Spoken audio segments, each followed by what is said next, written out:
Definitely one of the more scary medical conditions that I have personally, and also a lot of the patient, is to have under dialysis. No? And I know that diabetes increase markedly the risk of end-stage renal disease and lead us at that stage. But like we were talking a little earlier, is if we can catch it earlier, we can prevent these complications. No? Dr. Ponce, as a nephrologist, could you describe how poorly controlled diabetes affect the kidneys?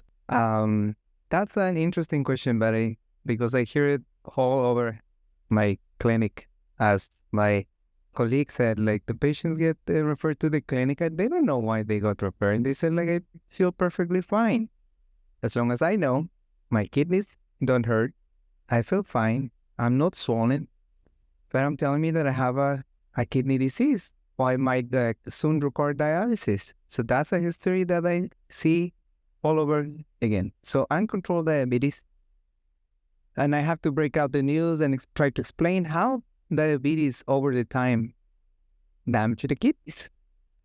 So in average, it really takes 10 to 15 years for diabetes to start changing the physiology of the kidney, the filtration, increasing the pressure inside the kidney, generating changes in filtration, anatomical changes that are, most of the cases, permanent.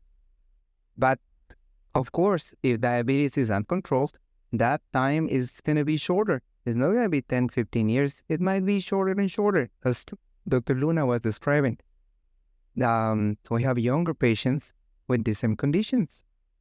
Now, we have also older patients that have been dealing with diabetes for many, many years. And even if diabetes is well controlled, over time, this silent killer will change the kidneys, will change the physiology, if you will, of the kidneys. But the first thing that we notice when the kidneys start getting damaged is that patients start spilling out protein. And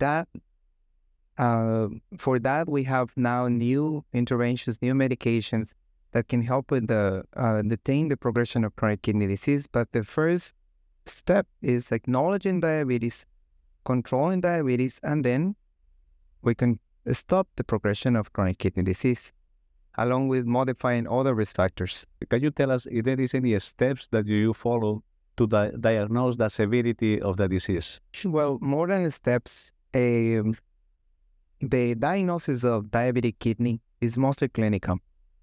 So having the patient with asthmatic history of diabetes for a length of time, the genetics that it was mentioned, all the associated conditions, we can have a pretty good idea of what disease we're dealing with.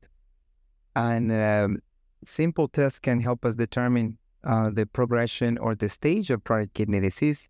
Unfortunately, as I mentioned, in early stages, the patients don't feel anything until it's late in the stage, in the last stage of chronic kidney disease, when they are telling you you're about to start dialysis, when you start having symptoms.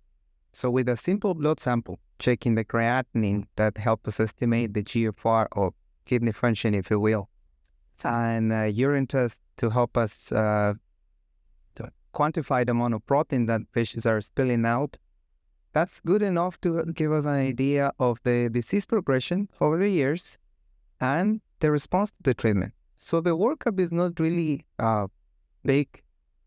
It's having the first conditions, the diabetes under control, and start first-line medications, what will determine the patient's progression of chronic kidney disease over the years.